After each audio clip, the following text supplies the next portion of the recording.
Assalamualaikum warahmatullahi wabarakatuh. Selamat pagi anak-anak, semoga selalu sehat dan semangat mengikuti kelas pada hari ini. Hari ini sangat spesial, karena kita menggunakan media YouTube sebagai pembelajaran pada hari ini. Oke, tanpa basa-basi yang panjang, kita langsung mulai aja ya ke materinya. Sebelumnya, yang lagi rebahan, bisa ambil posisi paling PW, paling nyaman untuk memulai kelas hari ini supaya apa yang dipelajari ini bisa masuk atau bisa kalian pahami. Hari ini Ibu ingin membahas penerapan analisa pasar. Nah, apakah sudah terbayang nih, apa sih analisa pasar itu?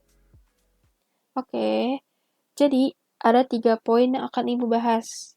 Yang pertama ini ada pengertian dan tujuan analisis pasar. Yang kedua ada ruang lingkup analisis pasar, dan yang terakhir langkah-langkah analisis pasar. Tapi pada pertemuan hari ini, Ibu akan membahas 2 poin saja, yaitu pengertian dan tujuan analisis pasar dan ruang lingkup analisis pasar. Yang pertama kita bahas ini, pengertian dan tujuan analisa pasar. Oke, kita bahas satu persatu dulu supaya paham. Nah, yang pertama ini, analisis atau analisa ini apa sih? Nah, analisis atau analisa ini adalah penyelidikan terhadap suatu peristiwa atau kita menganalisis suatu peristiwa.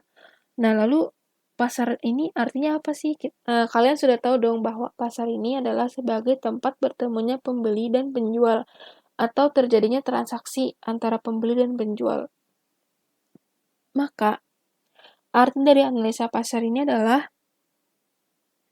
kegiatan penganalisis atau penyelenggaraan untuk mempelajari berbagai masalah keadaan pasar. Nah, analisis pasar ini menjadi hal penting yang harus diketahui oleh setiap orang. Karena analisis pasar ini menjadi dasar dan pondasi yang berkaitan dengan strategi pemasaran selanjutnya. Apa sih maksudnya strategi pemasaran selanjutnya? Oke, kita bahas dulu selanjutnya ini ada tujuan analisa pasar. Ada 8 poin tujuan analisa pasar. Yang pertama ini mengenal lingkungan pasar. Tentu saja dalam analisa pasar ini kita harus tahu nih, lingkungan ini tuh cocoknya menjual produk apa sih? Misalkan nih, kalau misalkan ibu menjual produk branded di pasar tradisional, apakah laku? Tentu tidak. Makanya penting sekali untuk mengenal lingkungan pasar. Lalu yang kedua ini ada mengenal tipe-tipe pasar. Dengan kita melakukan analisa pasar, maka kita paham bahwa pasar ini bukan hanya satu tipe. Pasti kalian sudah tahu dong tipe-tipe pasar, jenis-jenis pasar yang sudah kalian pelajari di materi sebelumnya. Lalu yang ketiga ini mengetahui karakteristik pasar. Karakteristik pasar yang berarti kita tuh tahu bahwa pasar terjadi karena adanya transaksi penjual dan pembeli. Tentu saja kita bisa mengetahui kemampuan seseorang, misal dalam kemampuan membelanjakan uangnya serta kepuasan dalam berbelanja. Lalu ada menentukan keputusan yang tepat.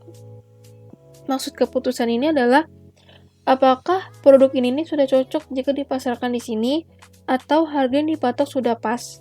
Maka dengan melakukan analisa sebelumnya, kita bisa tahu keinginan dan kemauan konsumen ini seperti apa.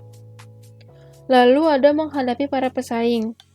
Tentu saja, jika kita melakukan analisa pasar sebelumnya, kita sudah paham para pesaing kita ini memiliki keunggulan atau memiliki kekurangan apa sih. Lalu ada melaksanakan kebijakan dalam pemasaran. Kebijakan yang dimaksud ini bagaimana kita bersaing di dalam pasar. Apakah kita sudah mematuhi aturan atau kita malah melanggar aturan-aturan tersebut. Lalu ada membuat rencana dalam bidang pemasaran.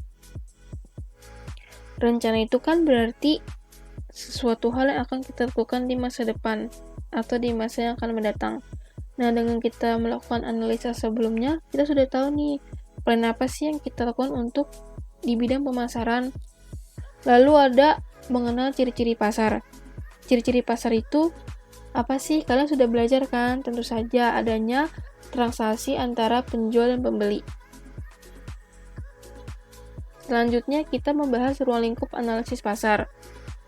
Maksudnya ruang lingkup ini adalah batasan. Batasan yang akan kita bahas ini lebih terarah. Maka ruang lingkup analisis pasar ini memiliki batasan-batasan sehingga kita tidak bisa sembarang melakukan analisis pasar. Nah, yang pertama ini adalah barang dan jasa yang dipasarkan.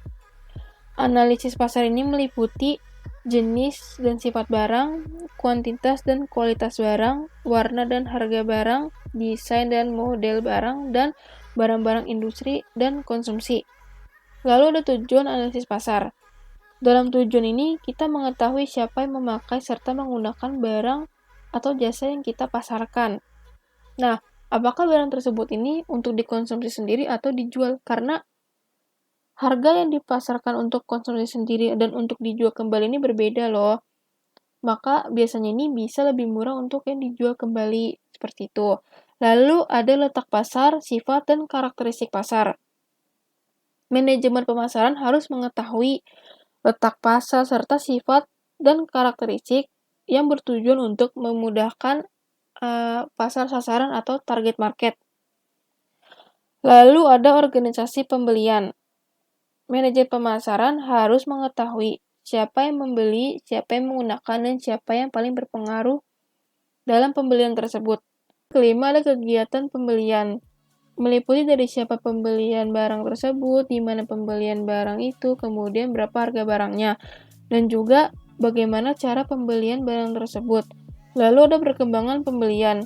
Dalam analisis pasar, perusahaan harus mengetahui bagaimana perkembangan harga barang serta bagaimana persediaan barang. Lalu yang ketujuh ada saingan perusahaan. Perusahaan harus mengetahui keadaan pesaingnya. Apakah pesaingnya ini melakukan tindakan mengejutkan atau melakukan persaingan tidak sehat. Lalu ada pola pembelian. Dalam analisis pasar, perusahaan mengkaji kebutuhan serta keinginan karena setiap konsumen ini memiliki pola pembelian yang berbeda, pastinya dong. Nah, oke. Silakan kalian tulis di komentar YouTube apa yang kalian sudah ketahui atau yang kalian sudah pelajari tentang analisa pasar. Bebas, mau itu komentar panjang atau singkat, itu tidak masalah.